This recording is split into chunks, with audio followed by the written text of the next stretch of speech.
Tenemos comunicación telefónica con Marcelo Guagliardo, secretario general de Aten. Ahí lo saludamos. Guagliardo, ¿cómo va? Buenas noches. ¿Qué tal? Buenas noches a ustedes, al equipo y a quienes están viendo el programa. Muchas gracias por atendernos. Bueno, lo escuchábamos recién al gobernador Omar Gutiérrez, bastante enojado por esta situación. ¿Es un problema de voluntad política? No, la verdad que es incomprensible las declaraciones del gobernador. Habla de una reunión 24 horas antes que debió haber sido el día domingo. No sé con quién habrá estado reunido el gobernador. Y que teóricamente se habría cambiado algo que se habría escrito antes. La verdad, sí, una tremenda imaginación. Porque lo que nosotros escribimos al gobernador se lo escribimos a la ministra respondiéndole un extenso documento donde le planteamos cuál era nuestra posición con relación al documento de la vuelta a la presencialidad. Y una vuelta a la presencialidad que para eso primero requiere de algo que no depende ni del gobernador ni de nosotros, y menos de Aten, depende de lo que diga la autoridad sanitaria, que es el Ministerio de Salud Pública de la provincia, que fue quien nos indicó a todos que había que suspender las clases el pasado 20 de marzo del 2020. Entonces, la vuelta a la presencialidad es una decisión, insisto, que no la puede decidir el gobernador y menos la podemos decidir nosotros. Tiene que haber una indicación de la autoridad sanitaria. Yo, la verdad que le digo, el gobernador o tiene algún problema de memoria o tiene algún problema de necesidad de tener que decir determinadas cosas, porque se olvida que el que firmó algo y lo está borrando es él. Y obviamente no él en persona, sino es la ministra de Educación. El 6 de octubre del año pasado firmó la resolución 370 del Consejo Federal de Educación, junto con todos los ministros de la Argentina y el ministro de Nación, con quien estuvimos reunidos el pasado viernes, y con quien estuvo reunido el gobernador, y las autoridades sanitarias de la Nación. Y determinaron un semáforo que indica en qué situación epidemiológica se tiene que encontrar una localidad o una provincia para poder determinar la presencialidad. Eso está absolutamente vigente porque en el decreto firmado el día viernes por Presidencia de la Nación lo ratifica como la condición necesaria para que haya vuelta a la presencialidad. Hoy ese semáforo en Neuquén, y no lo dice Marcelo Guagliardo, no lo dice Aten, está en rojo, señor gobernador. No nos alegra nada, no nos alegra nada. Lo que sí nos preocupa cómo usted tergiversa, o el gobernador cómo tergiversa las situaciones para hablar de determinada necesidad de voluntad política. El protocolo que el Consejo aprobó ayer por mayoría es un legado de buenas acciones, pero sin cargos en el sistema, sin la situación edilicia resuelta para poder garantizar que esos protocolos que se aprobaron se puedan cumplir, sin la clara orden o administración, supervisión, control de quienes van a hacer la limpieza en las escuelas. Es muy difícil que puede estar en esas condiciones. Nosotros apostamos a que haya presencialidad. Y lo otro que confunde el gobernador es el inicio del ciclo lectivo. No está en discusión la fecha de inicio del ciclo lectivo, porque hay una resolución firmada el año pasado que establece eso. Ahora, una cosa es iniciar el ciclo lectivo y otra cosa es iniciarlo con la presencialidad, ¿no? En este caso, Guagliardo, ¿cuáles son los puntos en conflicto entre el protocolo que se aprobó y el escrito que ustedes presentaron? Bueno, el protocolo que el gobierno aprueba sigue poniendo en la espalda de los equipos directivos de la provincia la responsabilidad de lo que tiene que ver con la organización y control y supervisión de la limpieza y todo lo que tiene que ver con el mantenimiento de las condiciones de higiene de las escuelas. Y los equipos directivos están para conducir los procesos de enseñanza-aprendizaje que ya demasiado complejos son en una circunstancia como esta, y debiera ser la primera preocupación del gobierno provincial si pretende abrir la escuela para que los niños y las niñas aprendan, o si pretende abrir la escuela para que sea una guardería. Las escuelas no son guarderías, son espacios en los que se aprende. Y eso nosotros lo que le planteamos y que lamentablemente no se resolvió en el protocolo. El protocolo no plantea una sola cuestión con relación al transporte, qué va a pasar con el transporte, ya sea el transporte escolar de los estudiantes que paga el Consejo o el transporte público de pasajeros que tengan nuestros estudiantes, y cuáles van a ser las condiciones de higiene que van a tener para ellos, no plantea cuáles van a ser las indicaciones que van a hacerse a la comunidad para que se pueda también saber en qué condiciones debe mandarse un estudiante a asistir a las escuelas. O sea, hay una serie de observaciones que, si bien algunas tuvieron en cuenta, muy pocas, las importantes, las de fondo, no han sido incorporadas. Por eso que nosotros, los vocales del gremio, no lo votaron, cosa que, en definitiva, no deja de aprobarse, porque nosotros estamos en minoría en el Consejo Provincial de Educación. Por lo tanto, el gobierno cuenta con el instrumento aprobado con la disidencia de la organización sindical, pero lo tiene aprobado. Guagliardo, esta situación que se dio en el día de hoy con las declaraciones del gobernador, con este contrapunto que se ha generado en cuanto al regreso de la presencialidad, ¿condiciona de alguna manera la reunión a la que fueron convocados para esta semana? ¿Van a asistir? Mirá, en realidad me parece que no hay ninguna conexión entre una cosa y la otra.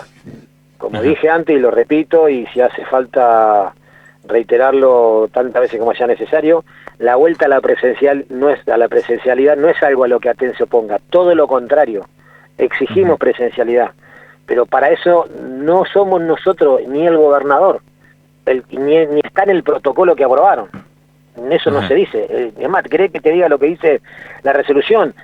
Se autoriza la presencialidad, no presencialidad o alternancia, o sea que se autoriza todo en esa resolución.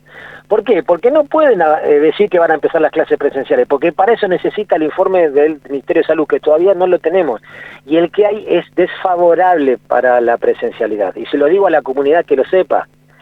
Digamos, el índice de contagios es alto, hay transmisión comunitaria en la mayoría de la provincia y tenemos un altísimo índice de ocupación de las camas de terapia intensiva en Neuquén, en todas las localidades.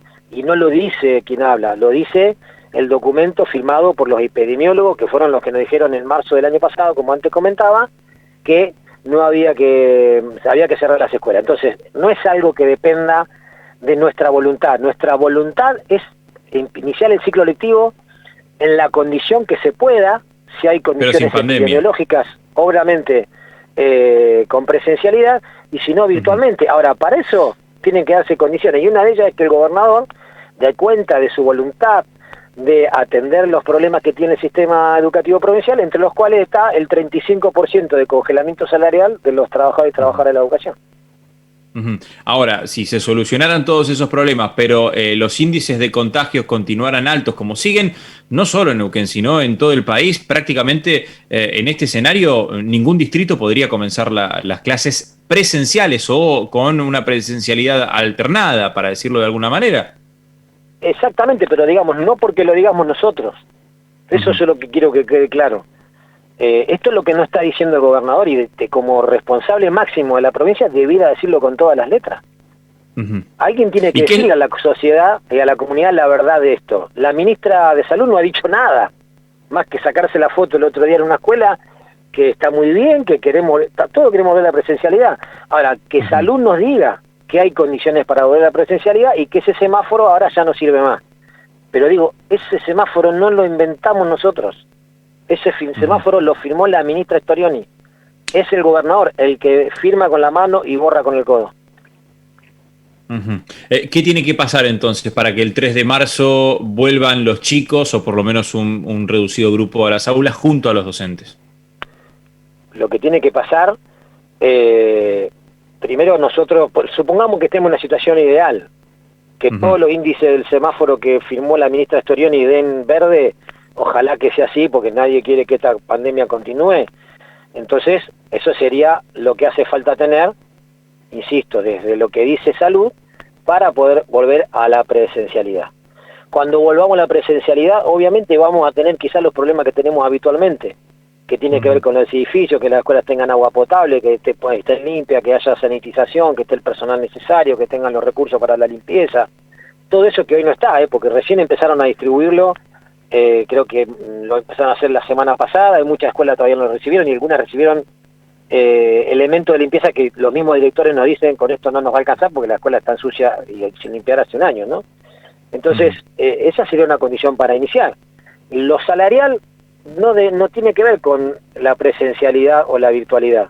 Lo salarial es una obligación del gobierno sentarse a discutir con los trabajadores y las trabajadoras, porque tenemos un atraso salarial de un año. No hay una sola provincia, o sea, en realidad hay dos provincias, Jujuy y Neuquén, que no se han sentado a discutir con los trabajadores de sus distritos el salario del año pasado. O sea, vamos a iniciar un año sin haber discutido ni ajustado ni nada el índice de inflación del año que terminamos. Entonces, esta es una obligación del gobierno más allá de la presencialidad o la virtualidad, porque te tengo que decir que en virtualidad hemos tenido que trabajar el doble.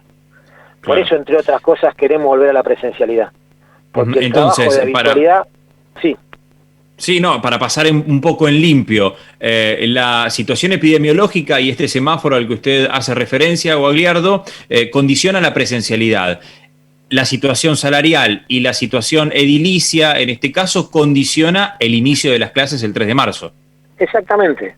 El inicio de las clases lo condiciona si no hay acuerdo salarial, del modo que sea, virtual o no virtual, y la situación de lo edilicio condicionaría el inicio en aquellas escuelas donde no haya condiciones, aun cuando estén dadas las condiciones epidemiológicas. No sé si soy claro.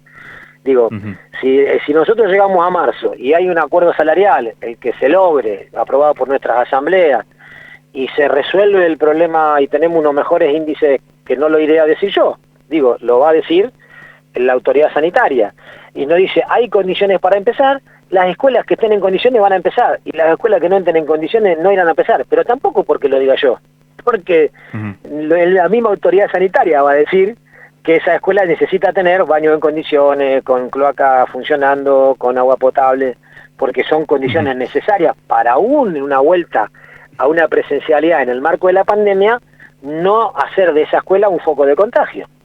Claro. Entonces, Guagliardo, me parece... sí, perdón. Sí, no, le quería consultar acerca de el bono de 20.000 pesos. ¿No compensa esa pérdida salarial? ¿Cuánto representa dentro de lo que es el salario docente? Mirá, el bono de los 20.000 pesos que el gobierno anunció y resolvió unilateralmente en diciembre del año pasado, que se pagó la mitad el 20 de enero y la otra mitad se pagará, entiendo, el 20 de febrero, no compensa en absoluto lo que estamos reclamando. La pérdida de ingreso de un trabajador inicial en la provincia desde marzo a diciembre del año pasado fue superior a los 70.000 pesos, de lo que debió haber cobrado, obviamente sumando todos los ajustes que hubiesen correspondido por el incremento del IPC, como si estuviésemos funcionando en 2019, ¿no? Entonces, te imaginas que no cubre esa compensación. Si hablamos de los gastos de conectividad que el gobierno dice que recompensó eso, mira, un gasto de conectividad mensualmente de cualquier compañero, más lo que ha tenido que comprar para poder trabajar, está arriba de los 4.500 pesos. Entonces, han gastado 45, 50.000 pesos muchos de nuestros compañeros para poder trabajar durante el año 2020. O sea, eso no compensa ni la mitad de lo que se gastó. Pero además, es no remunerativo, no bonificable, no fue hacia los jubilados que tuvieron que salir a reclamarlo a la calle y que finalmente ayer se anunció que hoy se pagaba el 80% de esos 10.000 pesos a los jubilados. O sea, no compensa, no se puede discutir el salario con esas sumas que son por única vez. Hay que discutir el salario de fondo, es lo que estamos esperando que suceda, y esperamos que el gobernador dé cuenta de su voluntad de generar las condiciones para el inicio del ciclo lectivo, yendo a la mesa de negociación, no él seguramente, pero sus funcionarios con la voluntad política de resolver, ¿no? Marcelo Guagliardo, charlando gentilmente como siempre con nosotros, el secretario general del gremio ATEN. Le agradecemos mucho el contacto y bueno, la información acerca de este tema tan importante, con cada vez menos tiempo, un mes falta nada más para esta fecha prevista para el inicio del ciclo lectivo y todavía quedan muchas aristas por cubrir. Guagliardo, muchas gracias, buenas noches. Muchas gracias a ustedes y hasta cualquier momento, un abrazo. Hasta luego.